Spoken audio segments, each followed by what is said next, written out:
Hey guys, welcome back to the Derrik Leg podcast. We're here in the vault with a brother from another mother. Our parents actually named us the same, but we're spelled different. This is my main man, Derrik Staheli. Oh yeah, we go by Derek Squared here. Yeah, how's it going, dude? Good, man. How you doing? Good. I'm excited to do this. I had maybe 6 or 7 people when I started this that I wanted to bring on. That was your number one, right? Oh, sure. Yeah. But I mean, you were definitely one that I was like, because every time we've had a conversation, we can go back and forth and have a good conversation. Yeah. But you're also someone that, and I've expressed this to you, that I've looked up to in business and being a father and growing your business and also being able to do multiple things at once. Well, I'm not good at it, but I try. I appreciate it. I'm excited to be here, man. This is I've been watching and following your following of this podcast, and it's amazing. So I'm excited. It's gonna be a good time. Yeah, it's going to be fun. Yeah. Rabbit holes for sure. Definitely. I've got my little list of bringing us out of all the rabbit holes. Which one should we pick? Well, I think, so your day-to-day, I guess we'll just kind of start there. Your day-to-day is the pawn shop, discount pawn. Yep. And give us the new address. So it's 175 West, 900 South, and it's Suite 11. So we're actually just a block south of where our old location used to be. And it's in the strip mall behind Jimmy John's. Yeah. If you know where that's at. So I guess it's probably been about a year now, right? Yeah. Exactly a year. That's cool. It goes by fast. Yeah. So let's talk a little bit about how that began. We'll get into some entrepreneurship at the first. I'm sure we'll get into some family stuff, and then the Christmas party I want to talk about, and last year's Christmas party. Absolutely. And all the drama. So, yep. So partnered with your dad. Is there anyone, is it just you and your dad? So it's family run. Yeah. Me and my dad are the partners in the business. Okay. My sister, she's one of our employees, kind of our manager. We had my brother working for us at one time, a couple of brothers, but one of them, he's since moved on. He's a Border Patrol agent. Oh yeah. Yeah. So he was teaching the concealed carries for a while. Yeah. Mm-hmm. So I've met him a couple times. Yep. Kendrick. But yeah, so it's family run business. It's fun. It's one of those businesses where, when I was first employed at another pawn shop before we started Discount Pawn, I quickly saw that this is a business that I would never get bored in. You see so many new things, so many new people. You got to constantly learn values of items, and of course the loan side of it. You got to know finance a little bit, but it's an extremely fun business. So something I've always enjoyed. Yeah. So you'd worked at one, and then you took that idea to your dad, and then I did, and that's another. I'll touch on that story a little bit. So I worked for another pawn shop, and it's something I was so fascinated by the business model of a pawn shop. You know, there's half of your business is loaning money and receiving interest on those loans. The other half is the retail side where you sell items. But this pawn shop I worked at, after a few months, I quickly rose up to management position. I caught on things fast because it was so fascinating to me.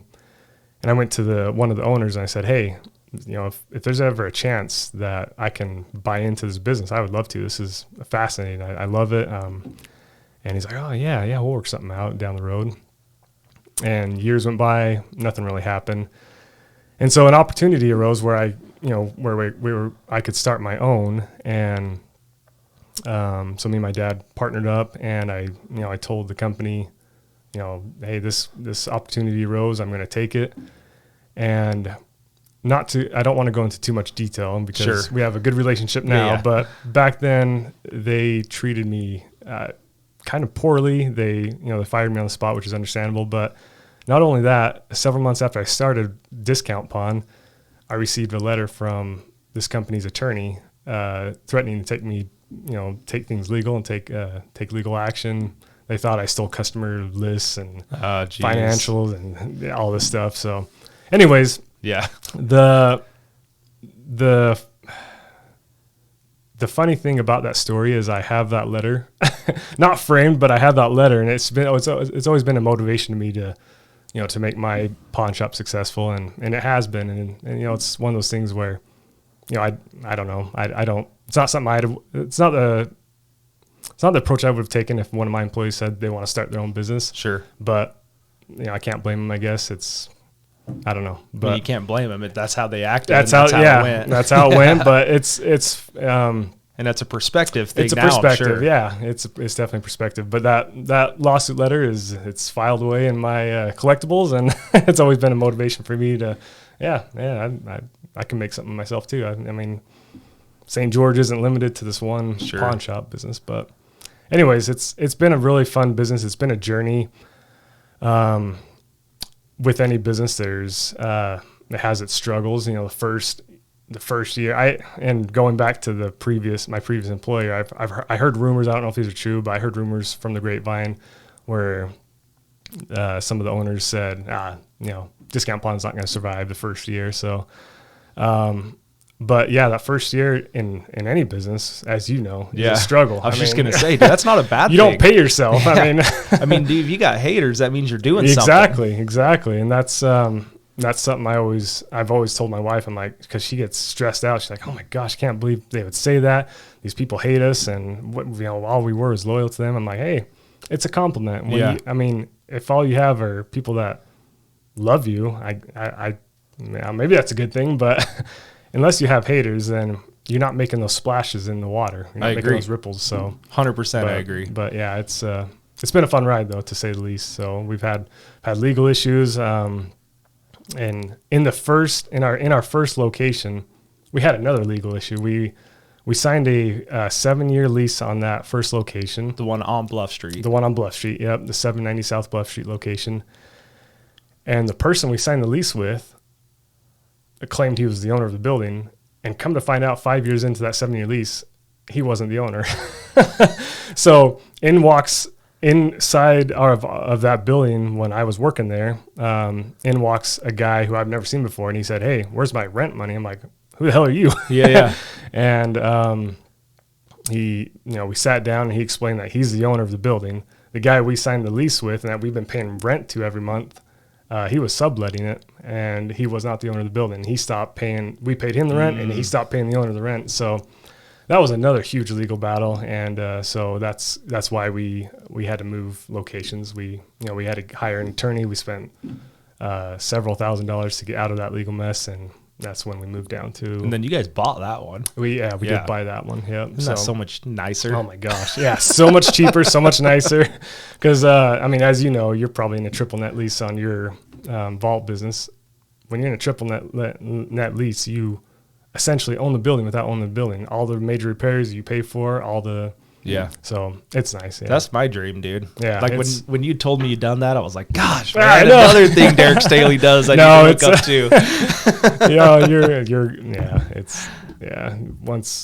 Once you become established and build that clientele, and I mean, it's nice to get into your own place and not have to worry about a landlord who always has something to complain about. Yeah.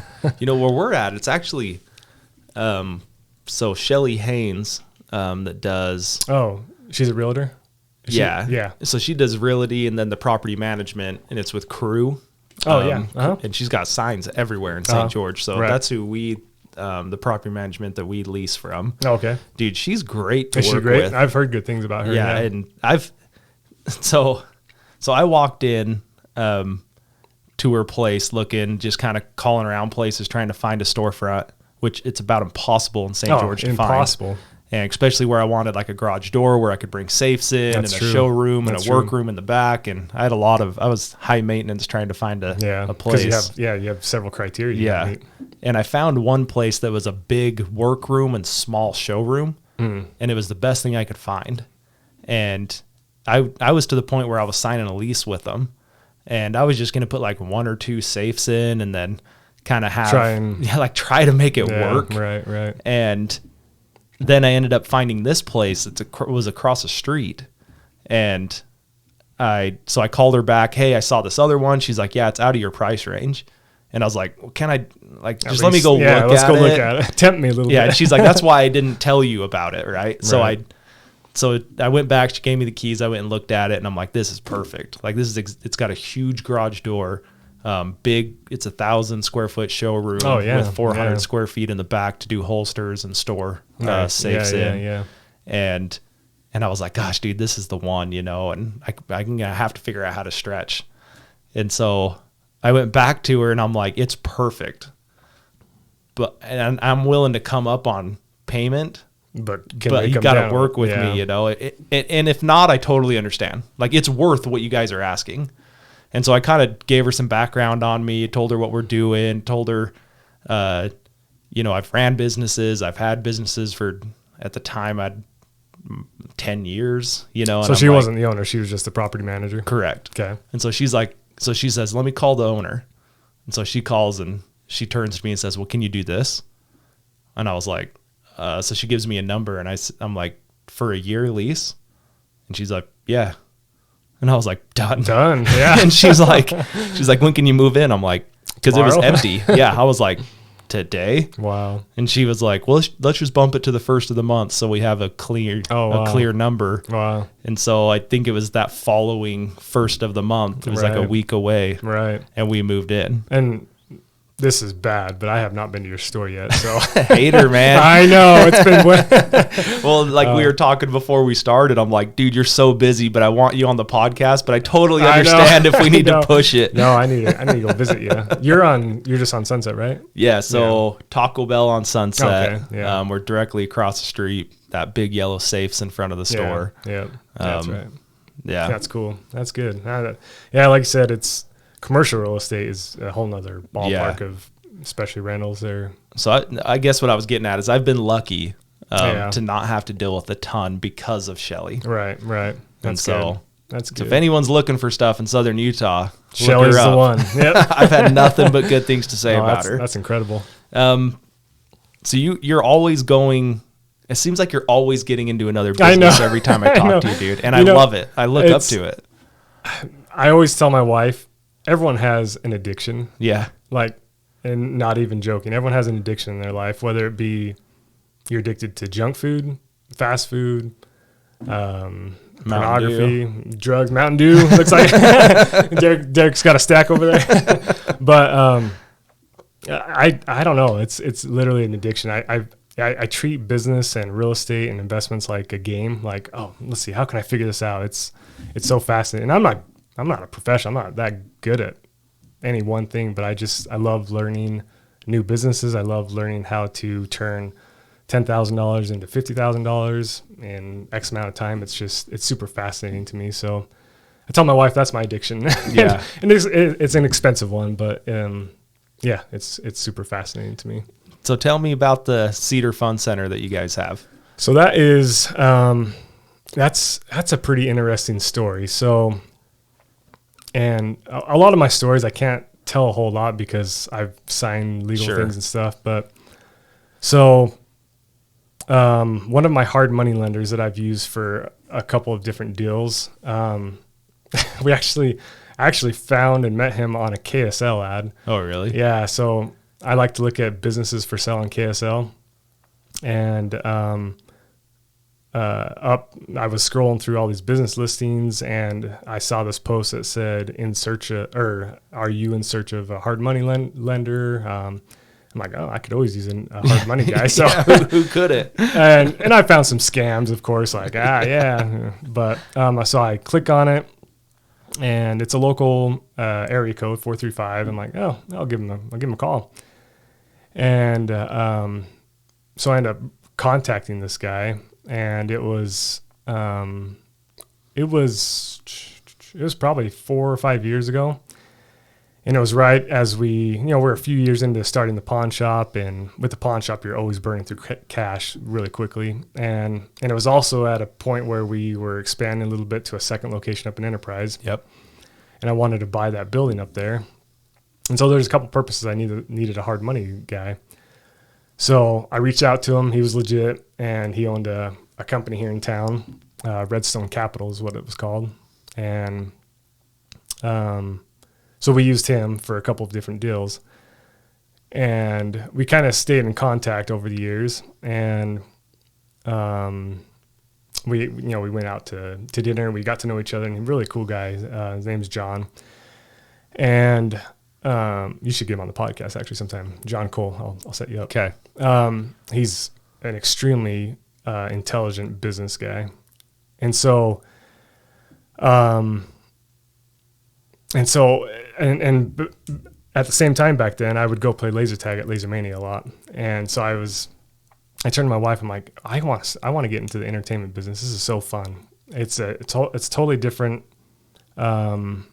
pace and different clientele than the pawn shop. Pawn shop, I've been in the business for quite a while, and I was getting kind of bored, I guess.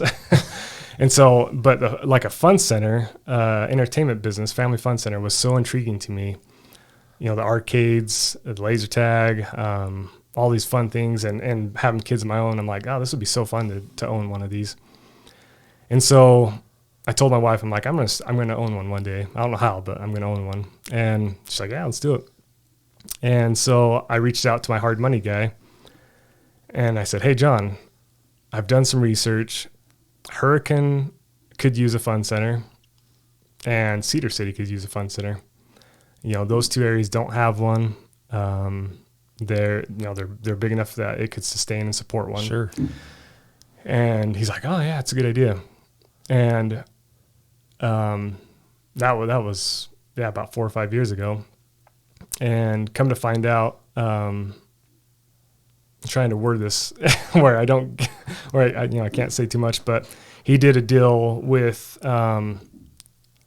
he was involved in an investment with a particular fund center, and he was on the back end, so he couldn't really tell me. So he already had some knowledge and stuff of it. And so one thing led to another, and the stars kind of aligned in a sense. And he contacted me several years later. He's like, hey, did you ever, get involved in a fund center? Do you want to? I'm like, no, I haven't yet, but I'd love to. And he's like, hey, I got a proposal for you. So anyways, long story short, he got involved in the Cedar Fund Center deal, and then he asked if I wanted to. So we put put some capital together, brought on a team, and at the time it was shut down due to the previous business shut down. So we had to go in. We spent several months remodeling it, repainting it, and changing some things, extending the restaurant inside, and that was a long story, but but it worked out so perfectly. And I don't know if you're a believer in positive affirmations, sure, and just putting out there in the universe, but I attribute it to that. I just still remember that conversation that one time 5 or 6 years ago. Turned to my wife and said, I got to own one of these one day, and it's always been on my mind. I reached out to do you know Brandon Eves?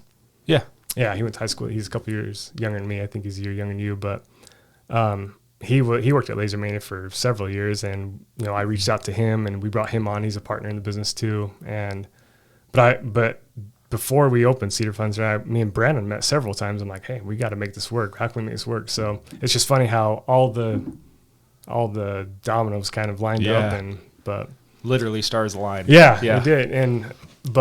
So I'm a big believer of, if you put it out there in the universe and you obsess over that one thought and you never let that thought die, it'll happen. I mean, you'll figure out a way to make it happen. That's kind of what happened to me with that fun center business idea. So yeah, I'm not like look myself in the mirror and repeat the same thing over and over, or have a journal, or like, I'm not that guy. Right. But it is in my head. Right. And I always think that's how I am. Yeah.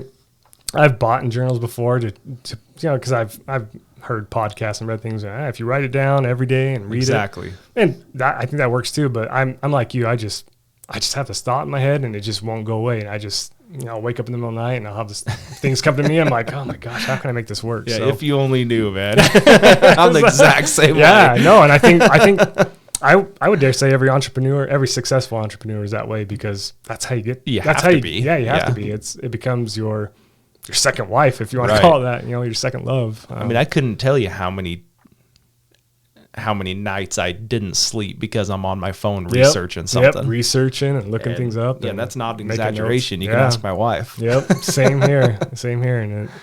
But no, it's the Cedar Fun Center. It's a really fun business.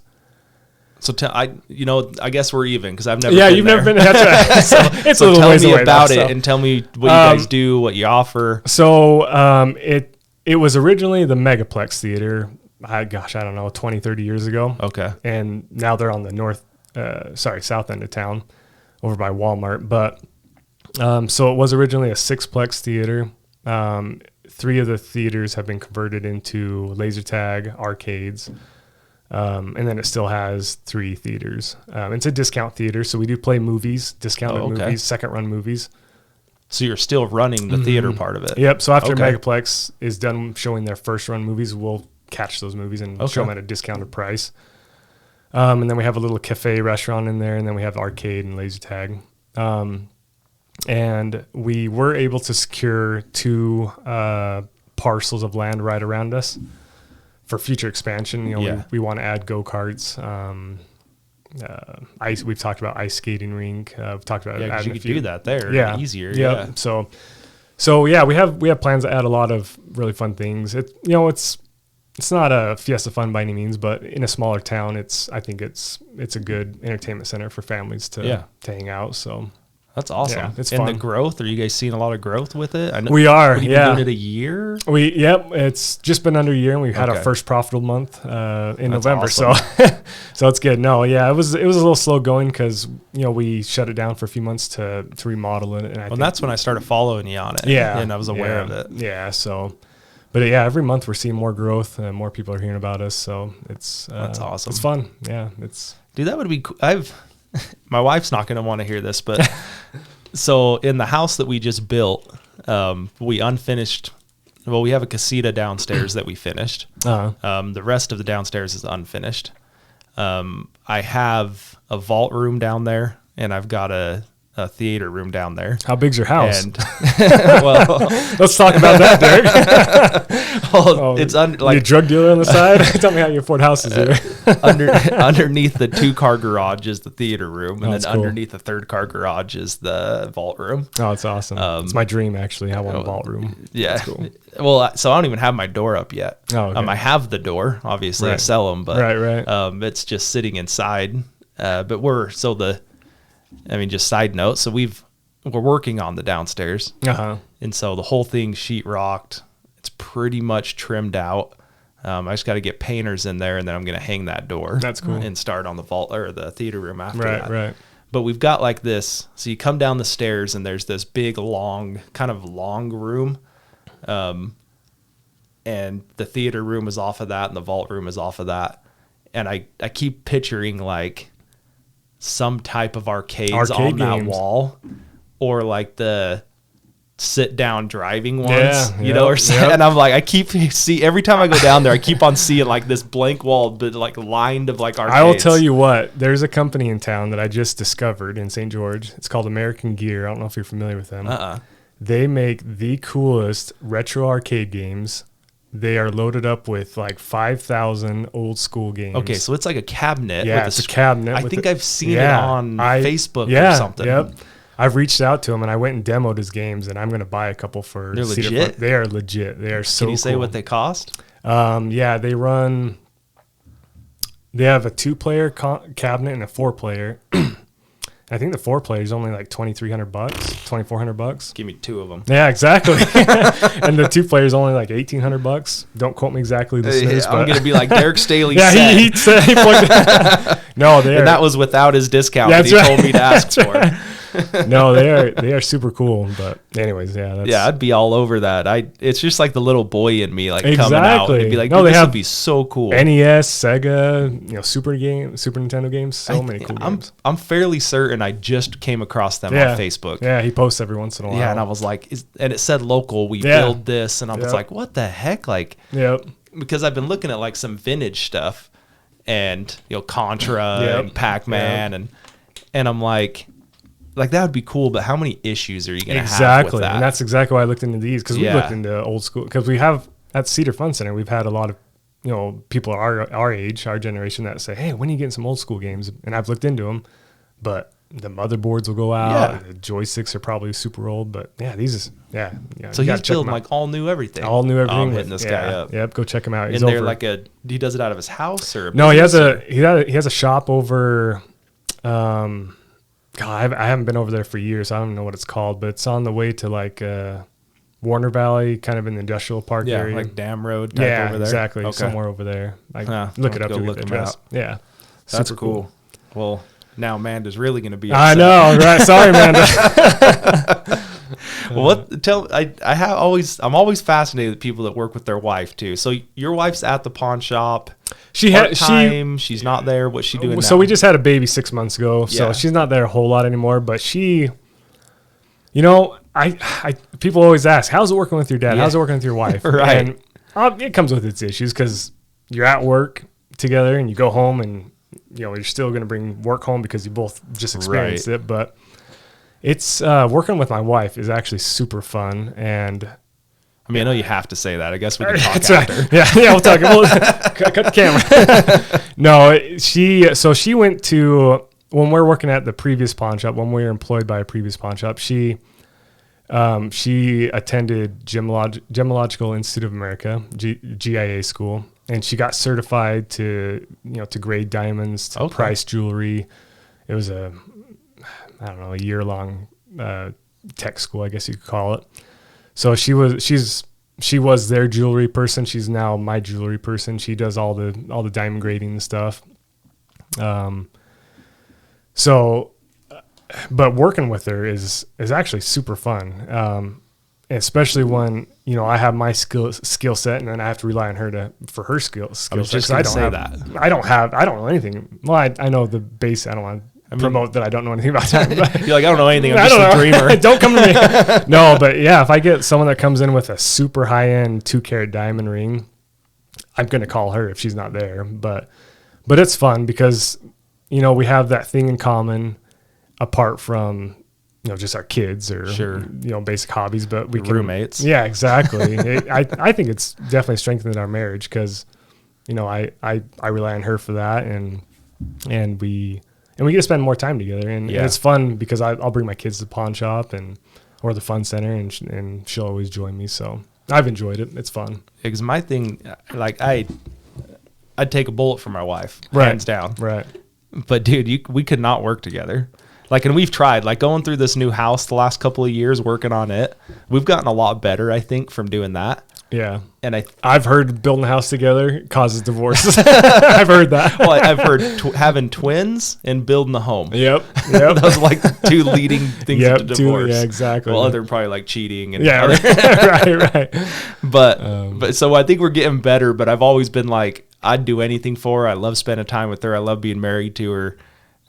But I could not work with her. So our working together started way back after we were first married. We were going into college up at UVU, and so we were going to college, and I was working at a mortgage company as a loan officer assistant, and she didn't have a job at the time. She's going to college full time, and then like the next semester she bumped it down to part time. She's like, I want to work. I don't want to go to school full time. So she's got a part-time job at the mall selling high-end shoes.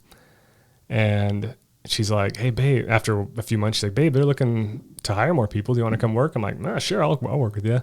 And so I got a job there. And they... Selling high-end women's shoes? Not women. Hiking shoes or something. Okay. We won't go there. But so we worked together, and then like the... assistant manager quit, so they're like, hey, we need an assistant manager. So I got that job, and then we just always joke about it because she's like, I'm never gonna work with you because you always outsell me, you're my manager. So no, that's where it started though. So but yeah, no, I that's obviously not for everyone. I think it can be very stressful. It has been very stressful to work with family members and with my wife, but it's fun.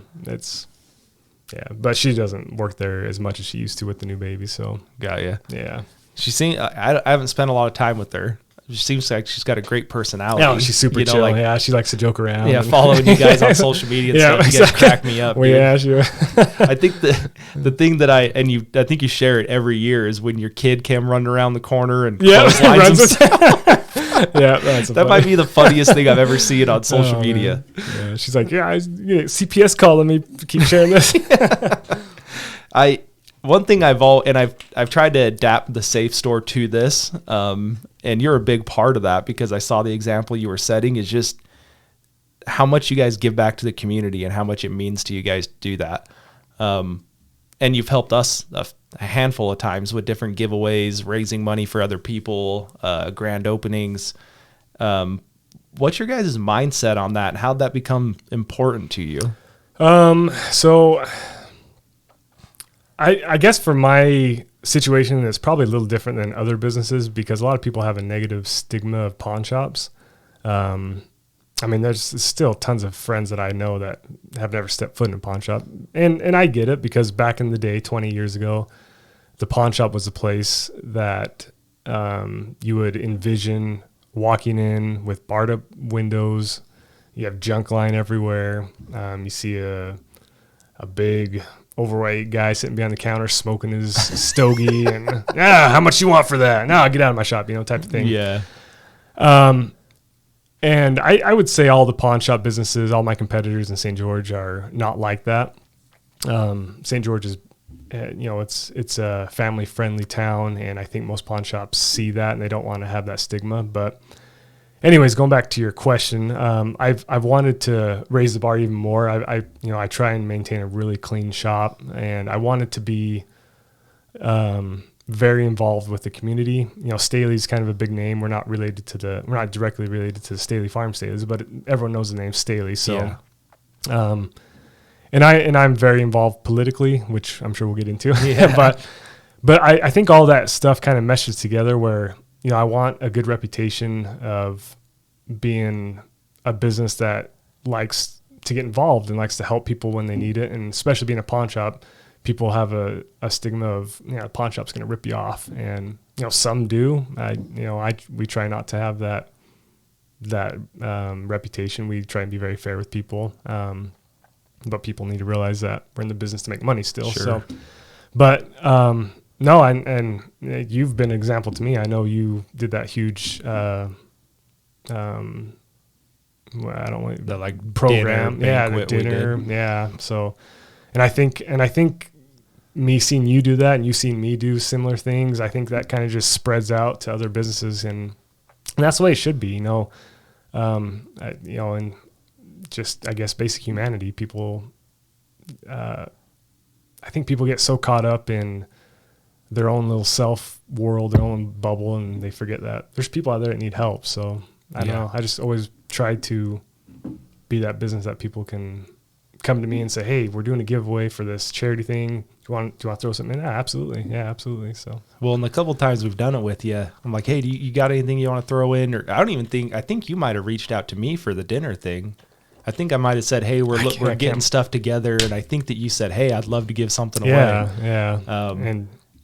But every time you do it, I'm like, dude, are you sure this is okay? Because I think you've given away diamond rings almost every time. Well, you do the same thing. So no, it's dude, that was cool. I'll talk about that for a little bit. So it was Nicole Hilton. Nicole Hilton, that's right. It's actually her birthday today. Is it really? Yeah. Well, happy birthday, Nicole. Yeah. That's awesome. So I had texted with her a little bit earlier, and she always expresses to me, everything that the Pineview class, of 2007 did for her and all this. Right.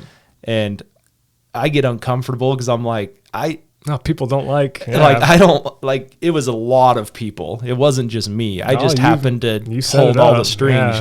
That's amazing. But I was talking with her earlier, and it always runs through my head.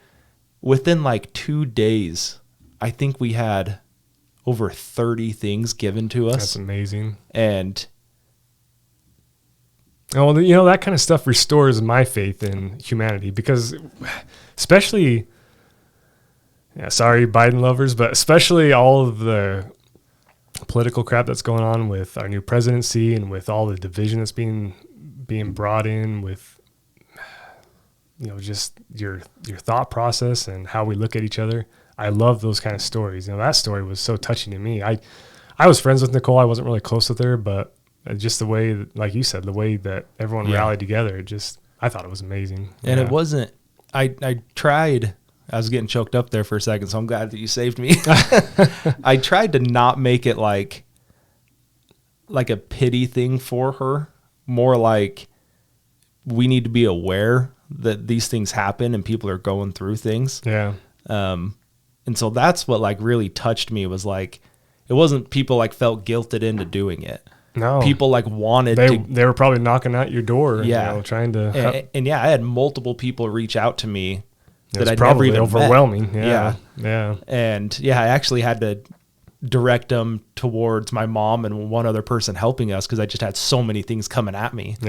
But I think that having the businesses do that, this is the point I wanted to make, having the businesses do that, or people just do it, because there was a lot of people that came in and just wrote a check and just donated it. Seeing that and putting it out there for people to see it just brings more and more and more. And so when you've done that, or when we've done that with our businesses, it just creates a snowball. And more people are willing to jump into it, seeing that there are. Well, it's the example that people set. And, I'm not putting myself up on this pedestal, and I know you're not either, but it's true. And then it happens with anything in life. If it's that, word slipped my mind, but it's that effect where you are in the drive-through and you pay for the person behind you. They're probably going to keep doing it, and they're going to keep doing it. It's just that. It's contagious. It is. It's very contagious. That's a good word. I've been diving into a lot more of, like for Black Friday, we did a little barbecue I saw that thing. And it's funny because people will pull up, and we've got this huge, so we got one of our safe boxes that's, 6 feet tall and 3 feet wide. And we put a banner on it and wrote like free lunch, stop by, yada, yada, and put it out on Sunset. And still people would come by and be like, how much for the hot dog? What's the catch? What, do I have to buy something? I'm like, no, dude, just grab a bun. And I had one lady, and it kind of made me like rethink what my strategy was, and then made me realize I had no strategy. We're right there by Switch Point. And so we get a lot of people that are getting helped out by Switch Point in our area. And when the ladies came over, and she told me she was from there, that's why I mention it. And she's like, I'll just take a hot dog, and I made her a hot dog. And she kind of comes over to me, kind of quiet, and whispers to me, and she says, that people that are going to be looking for a free hot dog probably can't afford one of your safes. And I was like, it kind of made it, like, for a split second, I was like, yeah, she's kind of right. Like, is this kind of a dumb thing to do? And then it hit me, and I'm like, no, because that's what we're doing out here. Like, we're trying it's not about selling the safe. Exactly. I'm like, this is about a community driven thing that we're trying to give back to people and have conversations and meet new people. And that's just it. People forget those little things. They look, and I do it sometimes too. I'm like, oh, well, what's the catch there? Well, people like us, we are profit driven and money driven. That's where your mind goes to. Exactly. And I think you touch on a good point without saying it, but I think people that are in the position to do things like that should be expected. That should be expected of us, because it's people like us that have the ability. I mean, anyone can do things, do kind acts, but if we have the ability to give free hot dogs every once in a while, why not give free hot dogs? I mean, that's something that should be expected of people like us. But I agree. That's interesting. Yeah. Let's go into the Christmas party, man. Let's talk about a little bit of. Let's do it. I loved the coverage that you did on last year's. I followed all of it. Every video you put up, I was on it, and I appreciate that. I really love it. I shared it. I talked about it. I still talk about it. So I'm just going to kind of preference this, and then I'll just let you go. Okay. Kind of tell us, kind of walk us through it. But with what people would call the pandemic, that I like to call a scandemic. Yep, plandemic. Which one you want? Yeah, plandemic. I haven't heard that one. That's a good one. With all that going on, they tried to tell people that they couldn't gather. They tried to kind of shut down. Oh my gosh, you're going to get me heated up already again. and Derrik Staheli wanted to do a get together, a party to kind of prove that maybe the fear shouldn't be at the level that it is. Yeah. And a lot of other things we'll get into, but Well, I'll just let you go. Okay, Tell us how this started. I'll tell you how it started. Okay. I'm like, yeah. Okay, we're going to be here another hour. Are you ready for this? Okay. So end of November, beginning of December of 2020, my boys were at the age where they wanted to see Santa Claus. They wanted to go sit on his lap and talk to him. And, 2019, my youngest boy, he wasn't, he didn't really grasp the concept. And the one older than that, he was a little scared. But this year, they were super excited. And up until this point, we were able to, I don't know if this is the right approach or the right thing we should have done with our boys, but we were able to shield them from all this crap going on with the scandemic. Yeah. They never had to wear a mask. I'd never do that to them, never put them on. These are all just my personal feelings. And anyways, they wanted to see Santa. So we searched out to see where a Santa would be. And of course, they were all canceled. There was no Santa anywhere. Yeah, they didn't want to get fired. Yeah, exactly. Exactly. And I'm like, this is so stupid. I want my boys to sit on Santa's lap. And it was important to me. And my wife sent me, a couple days later, my wife sent me a video. She tagged me in a video on Facebook, and it was of Santa in this stupid plastic bubble in some mall, another state, but it was a viral video, and kids would walk by and they'd wave at the Santa in this big plastic bubble, and that was it. I'm like, oh my hell, this is so stupid. I'm going to change it. And so I started talking to a few people and trying to round up a Santa, and there was one in Enterprise, and he's, like-minded with us. He's like, yeah, I do it all the time. This is kind of my little side job, and I haven't been hired yet by anyone. And I'm like, oh, well, this is what I want to do. I want my boys to see Santa, so let's maybe put something together. And at that point, I really hadn't put this big party together because that's what I was going to say. I was like, so you went from I want my boys to see him to planning this. So, and the next step that caused me to plan this big party was the fact that there was no church-sponsored parties. I'm a member of the LDS Church, and typically every year you have a ward party. Yeah.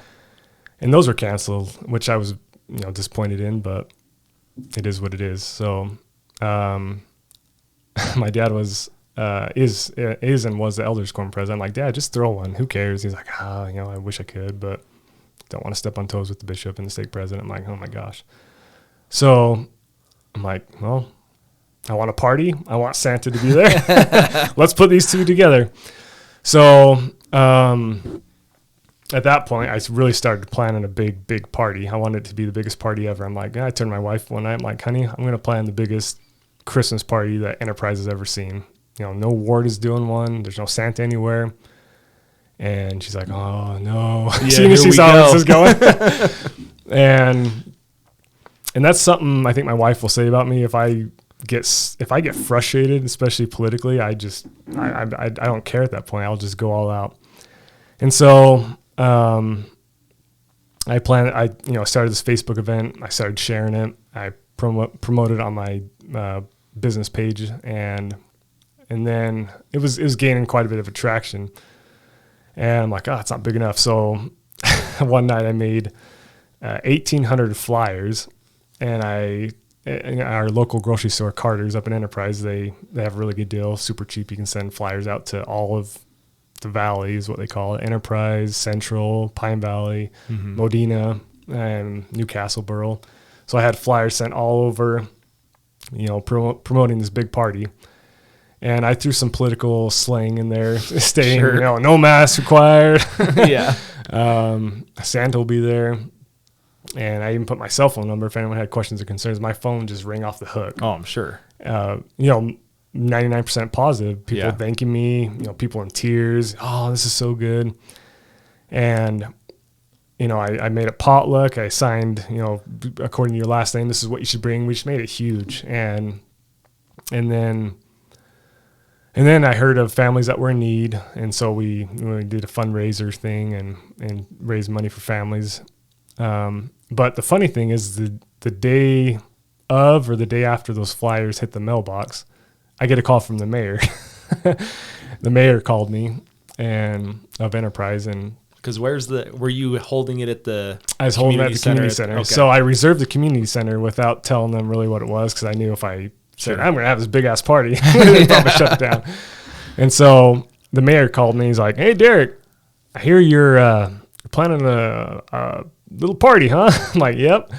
And he said, "Well," he said, I think it's a great idea, but there are some city council members that have really big concerns about you throwing this party during this pandemic when we're supposed to be, shut down and stuff." I said, "That's fine.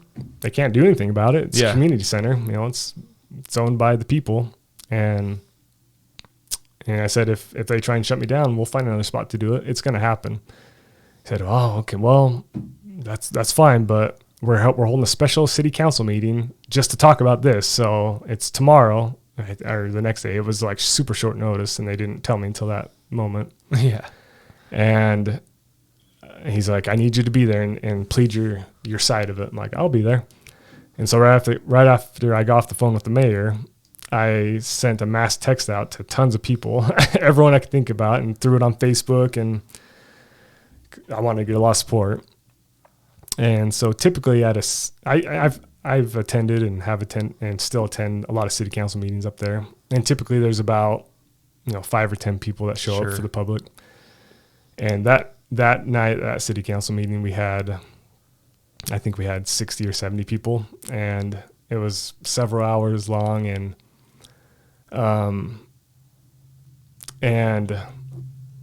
most of the people were for it, but there were a few that, old grandmas that thought we're going to kill everyone. But this thing that I will probably still never let go of, because I don't see how you can be in a position of local government and have this thought process. And I don't care about saying his name, Jared Bollinger, and Ron Lim, both of them, but mostly Jared. He all but threatened me. He's on city council, and I've heard he's trying to run for mayor, and that will be very frightening. But he all but threatened me, saying, and almost verbatim said, "I assure you, someone will show up at that party." and I took that as he was going to call the health department on us. Yeah. And I said, "Oh, go for it. I'll be watching for him." Well, and you were also like, if I remember right, you're like, "Good. Yeah, I did. Like, let me talk to him. Yeah, I would love to talk to someone." I did. I said that.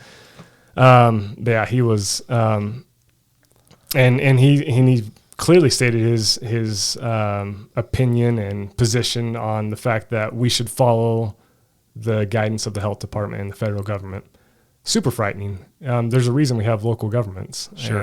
And someone who, his argument is always, "Well, I was elected by the people."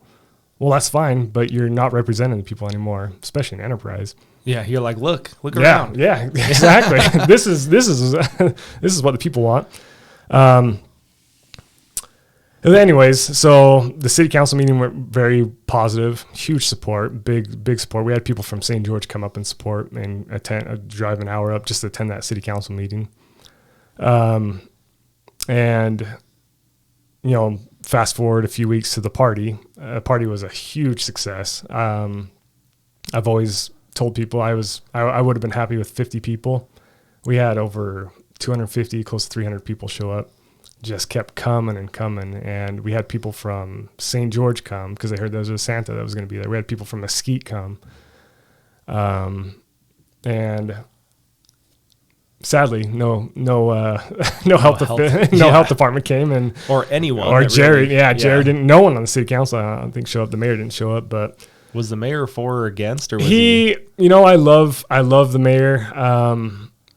I think he's sometimes a fence sitter. He didn't show up, which I was a little disappointed in. He didn't show any opposition, but he didn't really show a lot of support. So, which whatever. But and I feel like in the seat that he's in, I don't know. I guess I should say me, not him. I don't even know who he is, so I don't even know his name.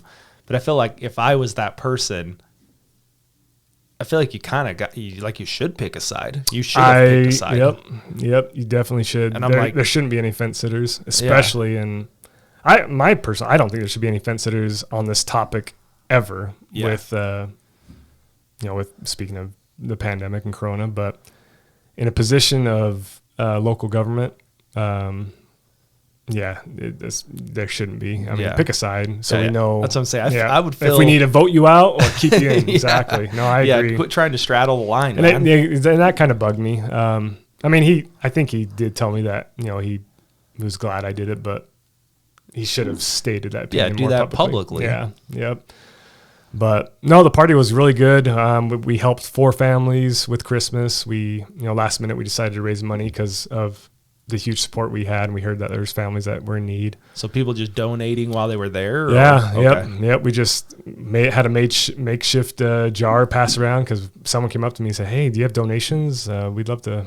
And you're like, "Grab that pickle jar." Well, yeah. It all started out with they wanted to reimburse me because I forked out a little money to reserve the building and decorations and stuff. But I'm like, I'm fine. But yeah, that's a great deal. Let's pass money around or pass this jar around, collect money for families. So it was cool. It's going back to our previous topic. It's just, I felt so. It sounds a little selfish, but I felt good that we were able to help other families. Yeah.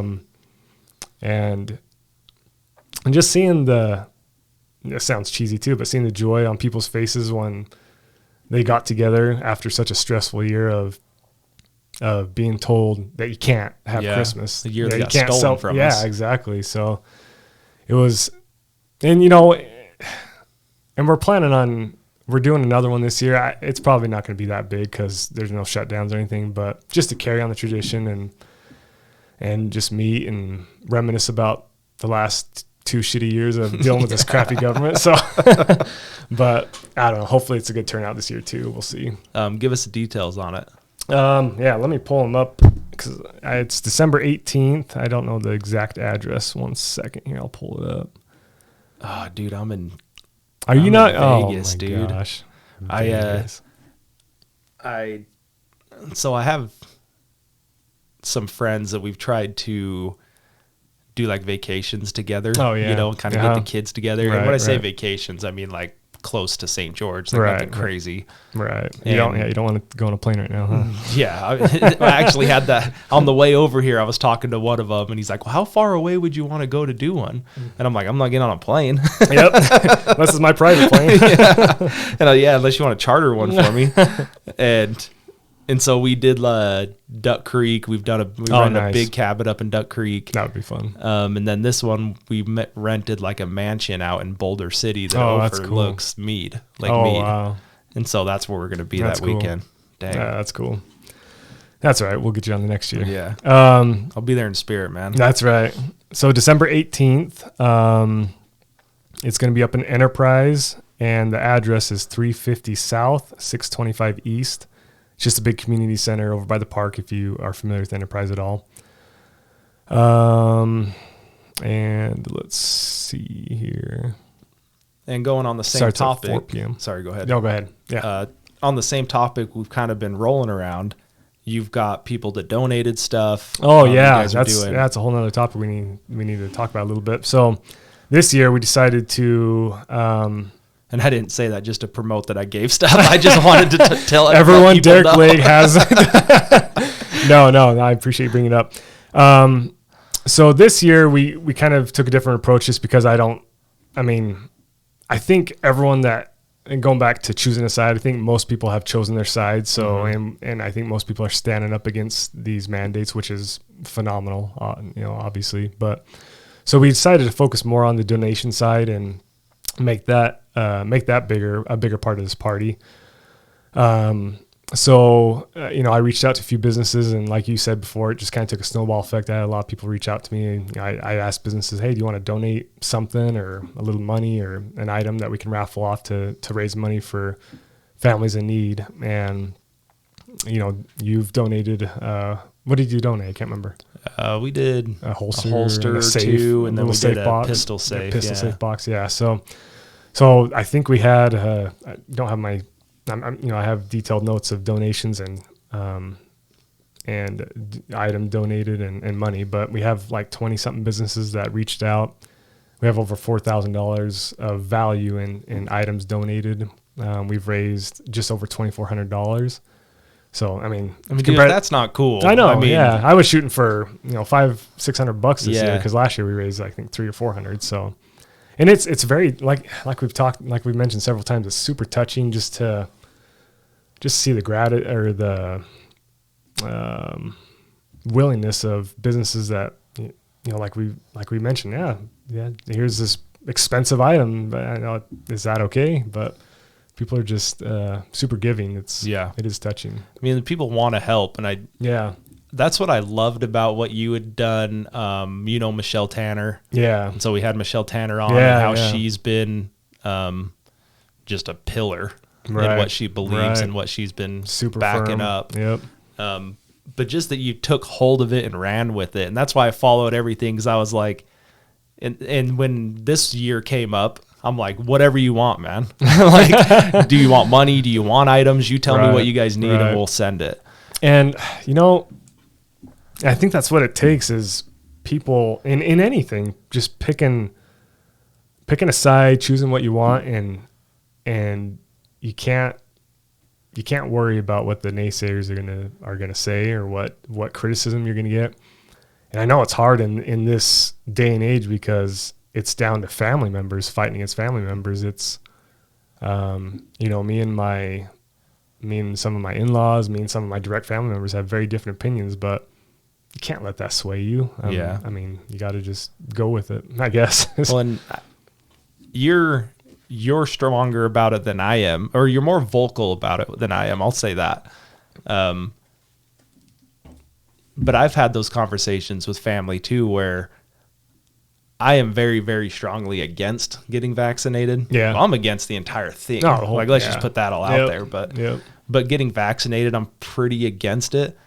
But I don't give two craps if someone else goes and gets it. That's what people don't get. And that's what they don't get. Yep. The government has done an extremely good job of making people think that that person A's lifestyle affects person B's. And I mean, they've done a very frighteningly good job. Yeah. I mean, for sure.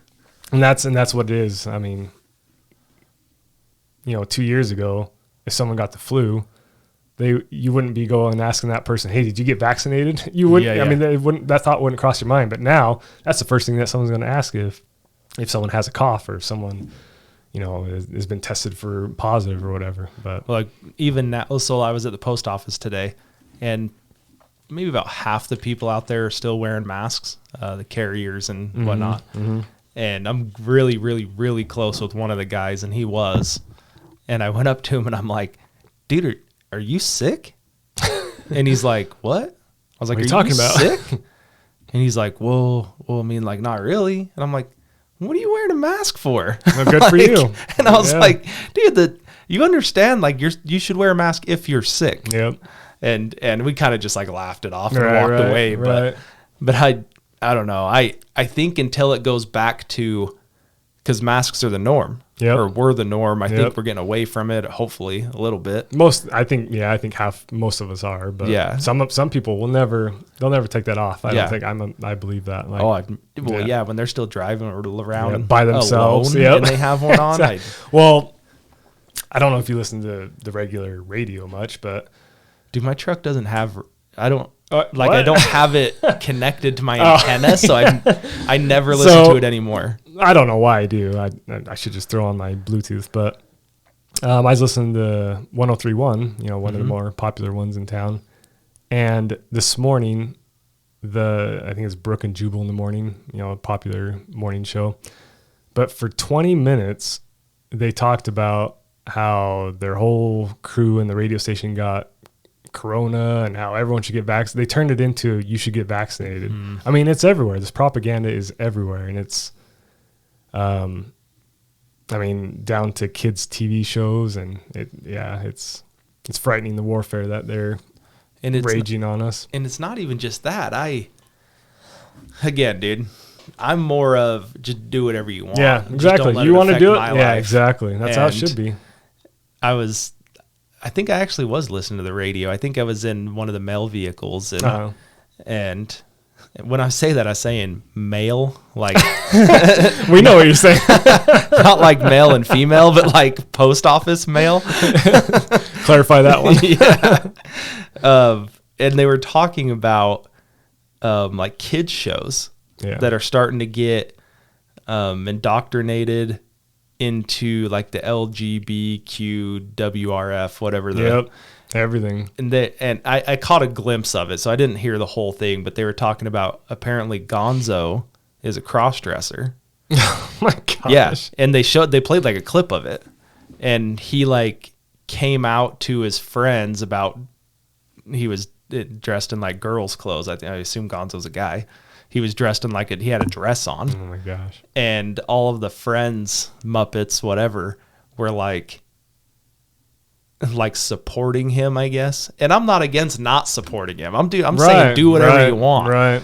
But don't teach my, I only have a 1-year-old, but like, why are you targeting like kids? Well, did you grow up with Hey Arthur? Hey Arnold? Hey Arnold.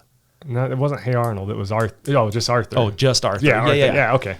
So my kids used to watch that all the time, and my wife just happened to be walking by one morning while they're watching it, and I don't know the characters' names, but one of the main teachers came out as gay, and they attended his gay wedding, and that's whatever. I mean, if you want to do that, be gay. Be gay. Exactly. But don't push this on kids. And that's a young age. I mean, the target audience of Arthur is 4, 5, 6-year-olds. They don't need to know that. Yeah. Like what happened to, that was one too that they had talked about, and they were talking about, it was Matt Walsh. Oh yeah. Matt Walsh was talking about it. Now it just hit me. That was Matt Walsh talking about all this. Right. And he said,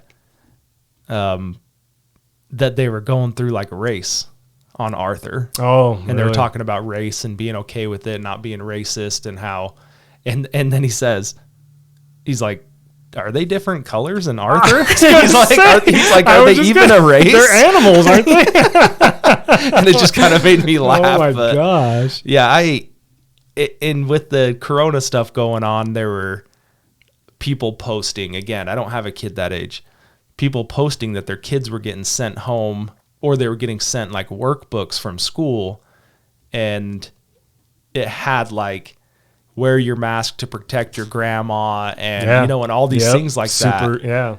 And like I told Amanda, I'm like, I can't imagine that America is gonna let this go until my kid's 6 years old, right? So the next 5 years.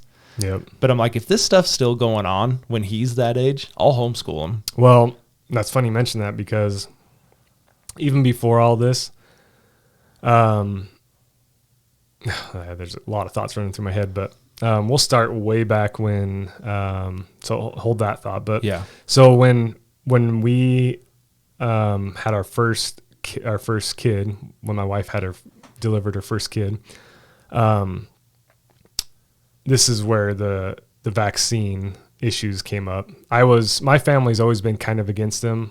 Well, yeah, pretty much against them. I didn't know why, but I just remember learning that my dad and mom were against them. So when we were in the hospital and my wife delivered our first baby, the nurses were so pushy with getting him vaccinated, like fresh out of the womb, and we said no, we'll hold off. And my wife came from a very different family background where, you should attend college, you need to get a degree, get your vaccines, all the things that the government tells you to do. And when I said no, my wife said, well, why not? My baby could die if we don't do it. I'm like, no, baby's not going to die. Let's just slow it down. Let's research him. Sure. And study him. And that's kind of where the vaccines issue all started with us, is how pushy the nurses were and how much fear-mongering tactics they would give us. They literally all but said, if you don't give your baby the vaccine, your baby's going to die. But do you think they believe that? I think, I don't know. I've tried to determine that too. I don't know if it's Like, is it really, are It's they really about- at fault yeah. if they really believe that? Exactly. Yeah. And and then with the homeschool issue or homeschool topic that you just mentioned. So fast forward a few years when our kids were getting ready to go into preschool and kindergarten and stuff, we had lots of conversations about that because from the time that my first kid was born till he was school age ready, my wife and I took it upon ourselves to research it. It's so fascinating how people that are so pro-vaccine and so pro all these government programs and mandates don't research it. It just blows my mind. You're not going to research what's going into your body. You're not going to. It just blows my mind. So, I remember turning to my wife, and this is all my personal thoughts about homeschool, because we homeschool our kids. But I turned to my wife and said, well, I remember one conversation we had specifically. I said, to me, school is fun. I enjoyed it. I did. But I don't remember a damn thing I learned. Yeah. I don't remember I can't tell you what I learned in school. Besides, I enjoyed the English class. I enjoyed English and writing and reading. But math, I suck at math. I couldn't tell you. All the things I learned in math, I've never used. It's not something besides basic multiplication, addition, that you can do on your phone. Exactly. And I told her that. I said, school, in my opinion, school teaches you to say yes sir, no sir, follow the rules, brainwash. It's a brainwashing facility run by the government. Teaches you what to think, not how to think. Exactly. That's what I've always said. Exactly. So I said, whatever it takes, we're going to make sure we homeschool our kids because, and if they need the social background that I had in high school, we'll enroll them in, city sports or whatever. Yeah. But I am so against public school. It's the worst education program, brainwashing system I've ever seen in my life, especially now.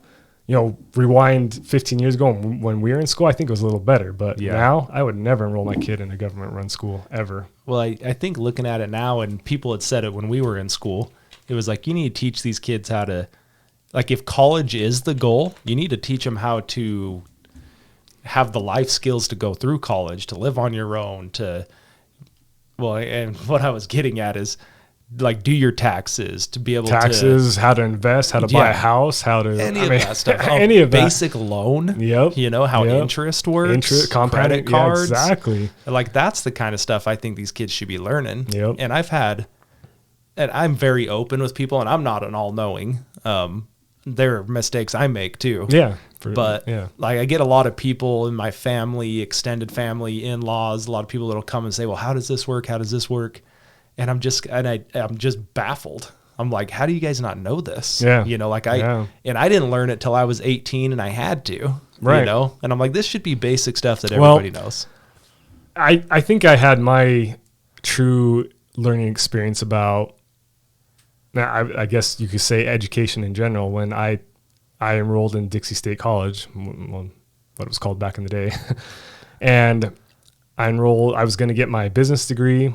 And again, like you said, I'm not against college. If someone wants to attend college, go for it. But I enrolled in all those general classes, and I was just bored out of my freaking mind. I'm like, I can't sit through this. Library 101, yeah, whatever it's called. Yeah, Lib 101, exactly. And so I finally got through that semester. I'm like, okay, I'm not doing that. I'm just going to enroll in business classes, stuff I enjoy. And that was more enjoyable. But still, for me, I'm like, this is so slow. And so I eventually dropped out of college. I hopped on YouTube. I got on Google. I read books. This one right here, Think and Grow Rich, one of my favorite books ever. And then I'm like, oh, okay. I'm you know what? This is great. I think I have a foundation, but I'm not going to know until I just start a business, until I just try it out. Yep. And that's when until you fail at one, exactly, or fail at a few things, and that's what school teaches you. All the structured tests and all these things that teach you that failure is bad. Mm-hmm. The biggest bullshit lie ever. You get out there, you try it, you fail. Best learning experience you'll ever have, and you know that. I mean, entrepreneurs like us who I wish I'd have told that when I was 12. Yep, exactly. And I had the dad that pushed us in sports a lot, and it it was never about learning. It was never about gaining skills. It was about winning. Yep. And I wish that I would have been told that. Yep. Like, hey man, like, yeah, you lost, but look at these things. Yeah. That what did done. you learn? Look Let's at sit these down and have a milestones conversation. you've crossed. Exactly. And it's okay to fail. Yep. And I've talked about this before. I think that it'd have been huge for me, and you've got older kids, so you'll have input on this. Like I have one kid. He's one. Yeah. Like I really want him to understand that I am not perfect. Yeah. And like I am not the catalyst. I'm not, like I'm here to teach you, and you're going to make your own mistakes, and hopefully one day you know all these things better than I do. Yeah. I mean, that's exactly. the goal. That's the goal. Exactly. And so I don't know. It's been, it's been very enjoyable homeschooling our kids because my kid is super. Such a young. He's only 7, but he's so fascinated by business. To his little mind that he can comprehend. Yeah. But he loves coming to the pawn shop with me. He loves coming to the fun center, and he loves seeing. He loves money. He loves the concept of money. He loves. I learned how to count from counting money and change. Yeah. I learned how to count by 5s, exactly. 25s, 10s, Yep. by counting dimes and nickels. And that's just it. Why? And again, I know some situations people can't homeschool their kids. They just can't. But in my opinion, in my thought, in my head, why would I trust my kid, the most valuable asset I have, who is a human being who's going to learn things? Why would I trust them? Why would I hand them over to the government and let the government mold their brain into the thing that the government wants them to become? Yeah, that they need. Yeah. There's no way. That's just going back to. Well, I think in a couple of years I'm going to be hitting you up because that's the way it's going for me. The more stuff I see, the more I'm like, it's I frightening. just can't allow this. Their private school's a good alternative if people can't homeschool, but. Well, so I think you'd be for this. I've talked about it on here before. I know at least 3 teachers right now that are not teaching because of the money. They just don't make enough money teaching. Right. What's stopping us from being like, hey, so-and-so, we'll buy a building or rent a building or whatever. You can come in and be the teacher. We're going to line you up with 25 kids or 20 kids and we're going to pay your salary. Yeah. Yeah. What stops you from doing that? Yeah, exactly. That's what I think it'll go to that. Yeah, it will. There's going to be so much pushback and it's when you sit back and think about how the government controls our lives, it's frightening because the taxes are so high. People live, they wake up, they do their 9 to 5, they come home. Their kids wake up, they go to school 9 to 5 and come home. And they know parents typically can't afford to or don't have the time to homeschool their kids. So the kids are getting indoctrinated. The parents are slaves to the government, and hopefully at one point there's enough pushback to where people sit back and say and realize, I'm not going to do this anymore. My kids aren't going to go through this. I'm not going to do this. Well, so, I think part of it too is they have it in taxes is obviously where, if not most of it, all of it comes from, but like we're paying for all that stuff anyway. Exactly. And so it's like, through your property taxes or whatever, like you're paying for these things. Yep. And then it's like, so I'm going to pay hundreds of dollars to this throughout the year. Yep. And then now I'm not even going to utilize it. And I'm going to, and so I think that's got to be one of the parts that ends up getting cut out. Yep. But yeah, I think that Corona and being shut down, the virus, whatever you want to call it, I think that we should have learned a lot more than we have shown, that we've learned from it. I thought it was going to be a huge business transition, especially when they started having people work from home. I was like, what are we going to learn from this? What are we going to come out and what businesses are going to be shut down? What businesses are going to be harmed? What businesses are going to succeed because of this? Right. Obviously Amazon, Walmart, Amazon, Walmart, like the ones all the that ones they got special allowed. perks. Yep. Yeah. Oh my gosh. But I was trying to figure out, and I'm sure, I think most business owners do this, like, okay, this is the situation. How do I benefit from a negative or positive situation? Right. And so I was thinking like, dude, schools they're going to do away with public school. Yeah. Because I'm like, after they shut them down and sent all the kids home, I know. I'm like, dude, they're gonna. Yeah. What? This is done. How's this gonna survive? Yeah. Yeah. And I'm like, I guess it's because you have to employ those people. Yeah. So it's like oil. Dude, we have the technology to not have gas automobiles. I mean, we've had the technology for years. Right. I mean, we could fly a drone halfway across the world. But I've always said, well, how many companies, and not only companies, how many countries do you bankrupt by not putting gasoline in cars in the U.S.? Right. And it goes back to the same thing. Like, well, all these teachers and all these people with, student loans and mortgages and all these things that they've bet on from having a teaching degree in teaching. Right. Like, so what happens to all what them? happens to them? You know? Yep. And I think that's why it doesn't happen. I think you're right. It's gotten too big. It's so massive. There's so many involved, and I think you're right. Well, and it's like the IHC thing right now that they're going through, where they just put a pause on the mandate. Yep. And so when all of this was going on and they were trying to force everyone to get the vaccine, they had just chalked up, hey, we're losing 20% of our employees. Mm-hmm. I mean, they just jotted that number down. Okay, so we're losing 20%. That means the 80% is going to have to make up the other 20%. Our ICU that's already understaffed and underbed. I mean, we're so full on our ICU, and I'm like, well, yeah, I've looked it up. I'm like, you have 30 beds. Yeah. You have 29, 30 beds. And I'm like, in an ICU, you have one nurse. It should be one nurse, one patient. Sometimes it's one nurse, two patients. Two patients, right. And I'm like, well, yeah, no wonder it's full. We have a $1 billion building, multiple of them. Yeah, exactly. And we have 30 beds. 30 beds, yeah. And that's why we're full. But then you want to you want to basically lay off or fire or whatever word you want to put to it, 20% of your staff. Yep. Where you're already understaffed. Yep. It didn't make any sense to me. No, and that's that sums up the Corona scandemic. Doesn't make any sense. Yep. Yes, as of right now, they've put a pause on it, I guess. And the way they worded it was, I haven't looked into it. I did see that they got a pause, and I assume it's just because of the massive pushback, and I don't know. So straight from IHC, the Intermountain Healthcare, for people that don't know, it is worded.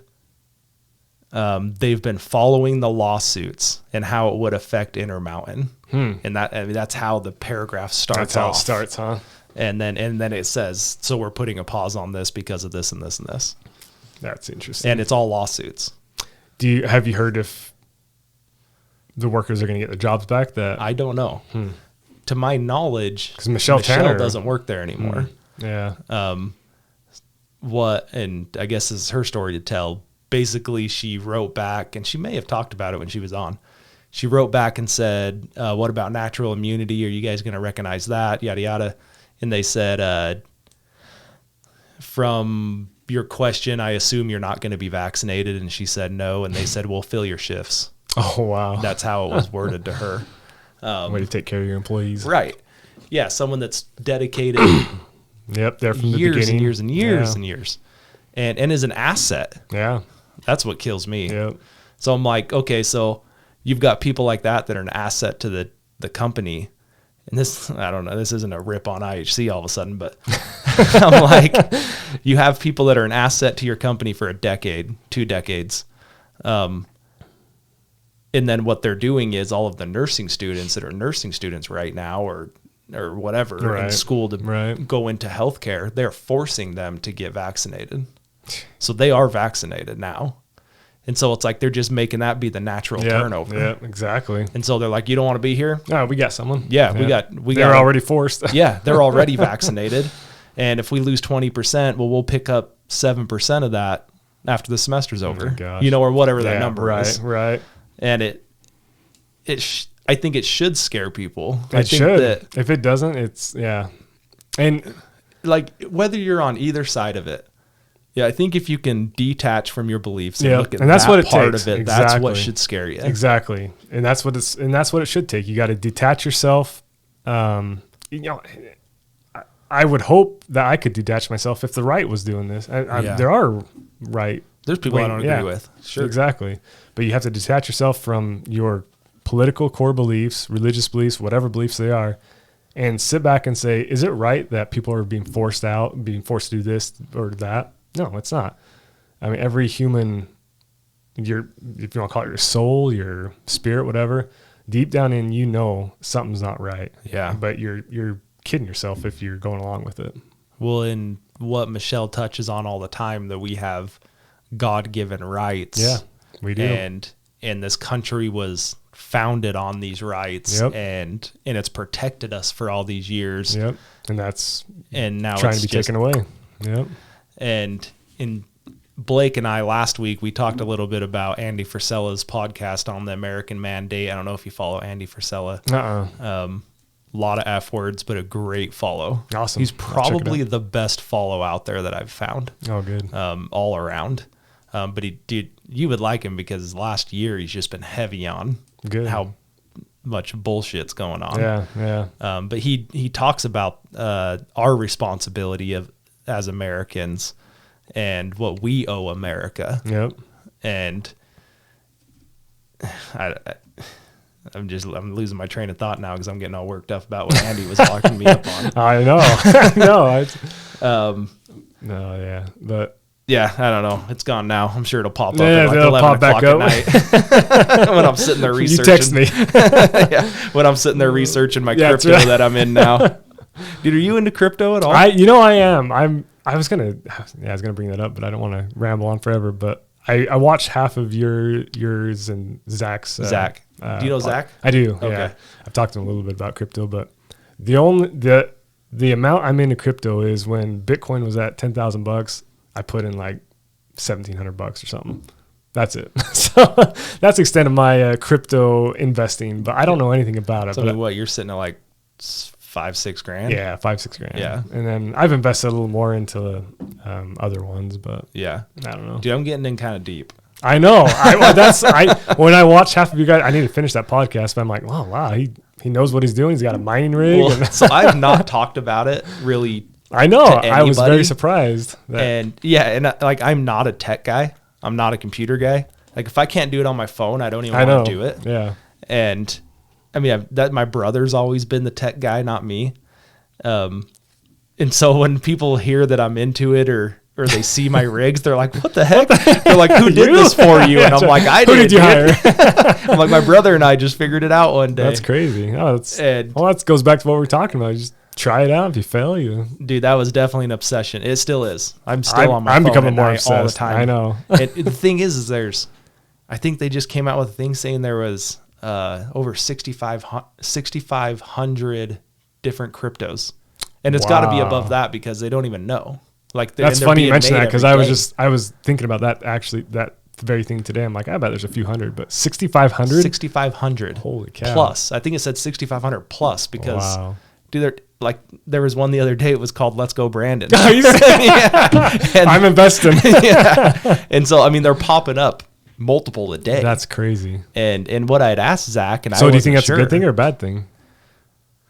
Or I think people are viewing it as the dollar, and that's not what it is. It is. I mean, how do you even go about values to different things? I mean, think about it as a trading card. Yeah, and that's what it is. That's true. That's it's not the dollar. There's different values to different cryptocurrencies. So, what's the point of the ones that have no purpose? Is that what the meme ones? Yeah, the meme ones. Is there any point to those? It's a popularity thing. Is all it. So it's the same way. It would be, why do you want Charizard. the Ken Griffey Jr. card? Yeah, right. Yeah. Like, oh, you have the holographic one or whatever, right? I mean, that's what it is. And so it's just the popularity of it. And Zach helped me kind of make that switch because I looked at it as That's a good way. currency. I've never been told. That's a good analogy. Yeah. I like that. And so it's like, well, which one's going to take over the dollar? Which one's going to go to the gold? What's going to be gold standard? Right, what's going to be this one? right. And it's like, well, that's not what it is. Yeah, and it's not trying to be that. It's just, why does anyone think, well, you're in the pawn business. Why does anyone think anything's valuable? Right. It's in the beholder. I mean, if you think it's valuable, you'll pay for it. Right. And that's what cryptocurrency is. So it's like the Let's Go Brandon, right? So that's crazy. Well, and what's funny is like even Doge, I think the guy that created Doge said he did it in like minutes. Right. I read something about that. Yeah. And so the value of these things are like 0.00001. A fraction right? of a cent. Yeah. And so you go put $100 in. You bought $1 million But, plus. yeah, but what I don't know is like, do any of them ever go away? That's, yeah. And Zach and I kind of touched on that, and he was like, well, not really. Not technically. Yeah, I guess they would just like never grow in value, but it doesn't mean that it like just gets wiped off the face of the earth, you know? But dude, I'm into a couple of them right now. So do you day trade or do you buy and hold or whatever? Dude, I just don't have the time and the research to day trade. Yeah. And I've told Zach that's my problem, because I know Zach spends Yeah. it's a full-time job for him. Oh, yeah. He spends hours and hours and hours a day. Right. And he's in, and he talked about it a little bit, but he's building communities around different, he's mainly into Ripple. And he's part of projects that are pushing Ripple, that are doing NFTs off of Ripple. Like, dude, he would talk to me for like an hour, and I was like, what? Oh, yeah. What? And I've built like 5 mining rigs. Like, I'm aware of it, you know? That's crazy. And he was so over my head. I love talking to him. He's actually going to be on next week again. Oh, nice. Talking about crypto mainly? I think we'll talk a little bit about crypto, but it's like I wanted you on to talk about the Christmas party. Yeah. He's coming on. They do Toys for Tots. Oh, yeah, yeah. Him and his mom, I think, kind of direct the local chapter. I think that's what it's called. I think he dropped the box off at our shop. Yeah. Yeah. Yeah. And so they're coming on to talk about that. Oh, good. That's cool. But I've told him I want to do like a monthly crypto. I think that would be valuable, because someone like me, I was sucked into your guys' episode. I just I got caught up busy. I couldn't finish it, but it's really valuable stuff for the beginner. Right. You know, someone and I had to keep, I'm like, okay, well, let's go back a little bit. 5 things back that he said, well, explain this. And he does a really good job at it too. Yeah, he does. I think that he doesn't understand the value that he brings to the table with it. He understands there's value. He doesn't understand the amount of value that he brings. Wow, that's super interesting. And so, and we're going to get a couple, like, I think we might end up adding another mic and bring in someone else in. Oh, that'd be cool. 3 of us go. Yeah. And so we'll kind of make it modular, but maybe me and him co-hosting with someone else and we talk about it. That would add a lot of value to and people like me. And the mining thing is funny because it's so I have Ethereum mining rigs, and I mean I've been doing it for 7 or 8 months now, I think is what I've been actually had a miner up that was mining Ethereum. And now there's a new one coming in. It's not new, I shouldn't say that. It's new to me. There's another one coming in, and it's mining Raptorium is what it's called. And it went from like just under a penny to like 2 pennies, and I started kind of looking at it. It's a cheap mining rig build to mine it. Like some of these rigs are super. We should block this out. If you can like just block out Amanda's feed. Amanda, how much? I've done a little. I mean, 10, 20 grand. Is that? So I probably started with 20 grand. And I mean, one of my rigs, let's see, I've got 6 3080 video cards on, and I mean, retail value. The thing is there's like retail value and scalping value right now. Right. So everyone's scalping it 2 times the regular price. Geez. Just because parts or what? You just can't find them. Yeah. They're just non-existent. And so if people have them, you can get a pretty penny out of them right now. Mine for a while and then flip it. Well, yeah. And if you're selling and they're used, if you're mining, if you say you mined with them, it's like a huge turnoff to people. One, because like the gamers, because you're using a video card that a gamer would use. Yeah. They're like, they hate the miners because they can't go build a computer now because it's 4 times as much as it should be. Right. So they have every right to hate us, but so either like they hate you because that's why, because you're taking it away from them, or when you're mining, those are running 24/7. Right. And all, let's see, 3 of my 4 Ethereum rigs, I have the fans turned on 100. So I mean, they're going full throttle 24/7. Wow. So you got to think the wear that's putting on those things, right? Right. Anyway, I think my let's go back to the value here. my cheapest rig, I'm probably a couple grand, maybe $3,000 in on my cheapest one. How many rigs do you have? So I have 5 Ethereum rigs. One of them I'm still setting up. So I've had 4 running for months. Okay. So when I say a rig, what that means is basically that's like I have one motherboard that will run anywhere from 6 to 19 video cards. Wow. I think the smallest one that I have running right now is 6 video cards. Wow. And then I have one board that'll run 19. And so when I say a rig, that's what I mean. It's like visualize it as like the computer. Right. So I've got like a power supply, a motherboard, and then you have video cards all attached to that motherboard. So yeah, I think I'm probably $3,000 into my cheapest one. And it's doing a quarter of what my big one's doing. Really? And I'm probably, I don't even want to say on here, I'm almost embarrassed. I'm probably $13,000 into my biggest one. That's so altogether I started with 20 grand. Right. And you just kept adding on to it. Yeah. And like when I'd find a card that someone didn't realize what scalper pricing was, I'd swoop it up. And I've even bought some used ones. Do your rigs break down often and just die, or no? There's a ton of maintenance to get them going. Okay. So I mean, I would be there for hours at my store, right, playing with them, trying, because once you get them all hooked up, initially they just go, right. But then you go in and you start tweaking settings to try and get them more efficient. Optimized, yeah. So you're turning power down and you're turning processing up, I guess would be a basic way to say it. Yeah. But then at that point you'll start crashing them. And so there's a lot involved. How'd you learn all this? Just as you go? Yeah. Like in the beginning it was just learn, trial you just and error. fail, and and you're resetting the rig a lot because you keep crashing it. And then I started getting into a ton of research on the mining side, got into a couple Discord groups, and that helped a ton. Discord helped a ton. And so, I mean, it's to the point where... Have you made a profit off of your investment? Yes. So yeah, but it's because, and I talked about this with, I think we talked about it. Anyway, I've talked about Strong Block before. Okay. So I basically have Strong Block, which pays me like a reward is what they would call it. So how it works. So I'll tell you how I got into Strong Block. So I was mining Ethereum. What is Strong Block? So Strong Block's just a different currency. Okay. It's just Ethereum, Bitcoin, whatever. Okay. So it's just a different currency. So I'm mining Ethereum. At the time, Strong Block was worth $124. Ethereum's worth 4,000. Right.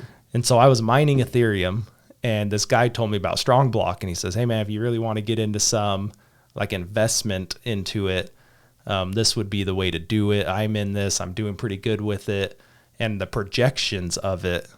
I mean, you're a millionaire. The projections are through the roof." And so I was like, "I'll play with it," you know. So I had got enough Ethereum. I'd mined enough Ethereum that you could to buy 10 Strong Block. And then what you do is you take that 10 Strong Block, you give it back to the community is how they word it. So you lose it. So now there's no value to that, but they reward you with a node. And then that node makes you 0.1 Strong Block a day. That's interesting. Okay. So I had done that. I was making 0.1 a day. What's their purpose behind that whole? So it's like how they verify the blockchain. They're trying to build the community around it. So they're trying to kind of get you invested so you're in on the hook. And there's other things you can do. You can put, there's different pools that you can take. Instead of turning it into a node, you can put it into a mining pool. And then what that is basically what banks do. Like they would use that to pay and move money around, and then they kick you an interest off of it. Interesting. So there's different ways to do it as well. So what I did was I saw that I was building rewards, but I'm building them extremely slow. Right. Yeah. And then I had mined enough Ethereum to buy 10 more. And so I bought 10 more, turned that one into a node. And I'd done that 4 times. So I had 4 nodes, make them 0.4 a day. And then I just let my rewards build up to 10. 0.4 of which one again? 0.4 of strong. Strong. So it pays you in strong. Okay. So I just let that number climb back up to 10. And then I claimed those rewards. And then I had 10 again, and I just created another node. It's like a damn game. Yeah. And so I just did that ring around the rosy, right? Until I got up to like 12 nodes. And so I'll make them 1.2 a day, right? That's not a dead on number, but that's basically what it is. And then the coin value goes from 124 to like $600. Oh, wow.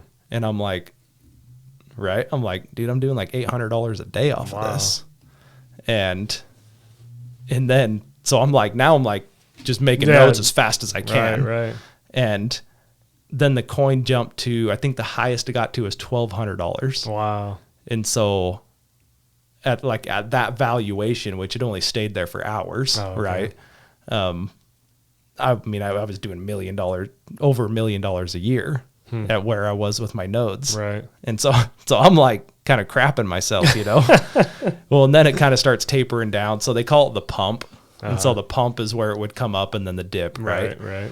And so I'm like, I know it's not going to stay up here, but I had some strong block that I'd cashed in that I hadn't done anything with because I wanted to see where the value was going to take it. And then like I had never tried to make like US dollars out of it before. Right. And so I'm like, I better make sure that you can actually get dollars out of this, you know? And so you have to kind of go from like that program to another to get it to your bank account.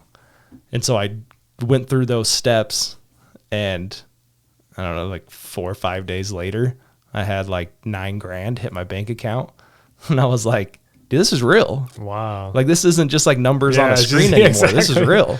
Wow. And so now, like right now, I'm sitting at 17 nodes, I believe. Wow. And then you can like stake them.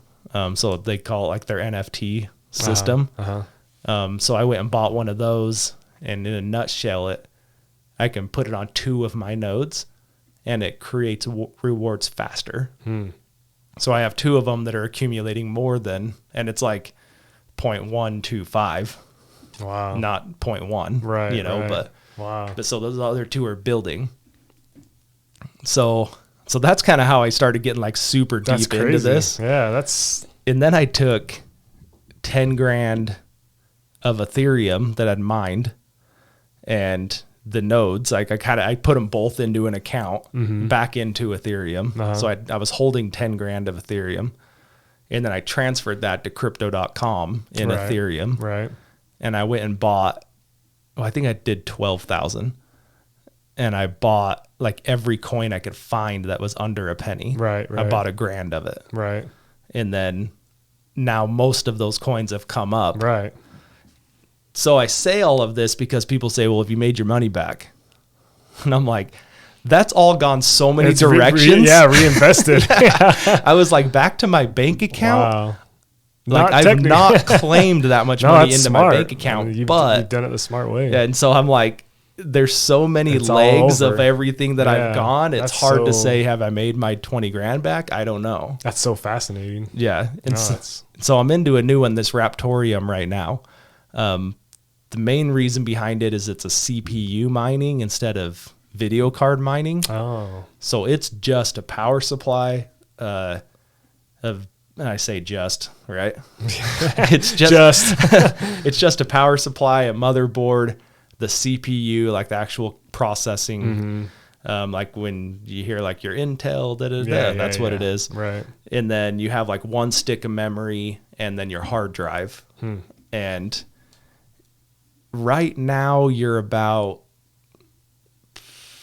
I don't know, $1,200 if you went and bought Oh, really? the one to be like the most profitable setup that I've found, at least. That's not bad. Yeah, it's not. That's what I mean. It's like, it's affordable. Yeah, it's super affordable. And it kind of, you can get your feet wet. You can mine, actually, so Bitcoin started on CPU mining. Oh, really? That's how mining started, was CPU. And then they found out they could do video cards that would process more and faster and more efficient. And so then it kind of went to video cards after that. But there's still people that CPU mine, and there are tons of coins that you can CPU mine. But I'm on this Raptorium right now because it's the most profitable off of a CPU. But that could change tomorrow with the value of it going up and down, right? In super dumbed down terms, Yeah, I was like, I don't know how. No, I mean, I think I understand what you mean by mining, but explain that, like what mining is. Mining is. Is it just the computer trying to crack codes or something? Or, I mean, yeah. So in a nutshell, like the way I've explained it to people is I'm creating. Well, I have two ways to explain it. Either I'm creating like a room, which would be like your video cards. I'm creating an area for transactions to happen. Okay. So when people are trading and buying and day trading and all that, that's what the blockchain is. Right. Yeah, I've heard the blockchain. Yeah, it's being verified and verified and verified, but there's different ways to verify it. Okay. And mining is one of them. Okay. And so you make a transaction. Well, then my processing power that I have on my mining rig goes and verifies. Yeah. It basically solves the problem to verify that happened. And then it goes to the blockchain and then it gets recorded onto the blockchain. And then that's what verifies it. Okay. And so that's basically what you're doing. Now there are, like, Ethereum is going to go away from mining. Like 2.0. Yep. Ethereum 2.0. So when that happens, it's going to go from. So what does that mean for miners? Or it goes away. Completely. You can't mine Ethereum at that point. Really? Yeah. And they did that on purpose for that reason, or what? That might be a better question for Zach. That's interesting. They, to my knowledge, they're switching a proof of, they call it a proof of stake versus a proof of, gosh, it's slipping my mind. Proof of work. Oh, okay. So proof of work would be like your mining. Right. Proof of stake, it would be different. So they're just switching that algorithm over to the other one. Now, since I've been mining, so what I did is I went and bought like the baddest ones I could find to try and mine as much as I could until they shut it down. Right. Now that date's been pushed twice since I started mining. Really? And there's basically like I picture it as like a CEO and a board that are sitting there deciding what happens to Ethereum. Right. And so they've called it the England, I think it's the London board meeting or something, something like that, that's deciding when and how this all happens. I just don't think they're ready to do it. Right. I don't think they have the technology finished or the algorithms finished to do it. But I'm a little nervous because, I'm not nervous. I'll just work around it. Right. So the strong block thing I didn't mention. So every time you create a node, every time you pull your rewards, anytime you send it to your wallet, anytime you do anything, any transaction, you're paying in Ethereum. And there's a monthly fee that you have to pay, it's like $15 a month to maintain that node. Really? Well, I pay all that with what I mine. Right. And so if this all goes away, I'm going to have to figure out a workaround to still maintain everything with Ethereum. Crazy. You didn't, and see, that's the level of knowledge that I just hop on crypto.com. What should I buy? Well, and that's what's nice now that they have those centralized trading platforms that make it like Robinhood, make it like Acorns is another one, or whatever it is. Yeah.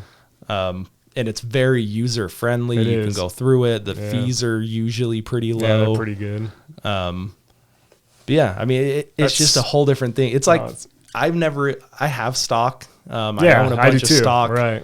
but I never really understood it like I understand crypto. Right. No, yeah, that's crazy. And dude, I've pulled a lot of money out of stock now because I'm like, no, yeah, it's not making you near the returns that you could make. yeah, not even close. Yeah. And so I've pulled stuff out of that and put it into crypto. Absolutely. I think a lot of people, if they understand it, they would do the same. Yeah. Yeah. So these new mining rigs that I've been doing, the Raptorium CPU rigs, I'm trying to get more people into it.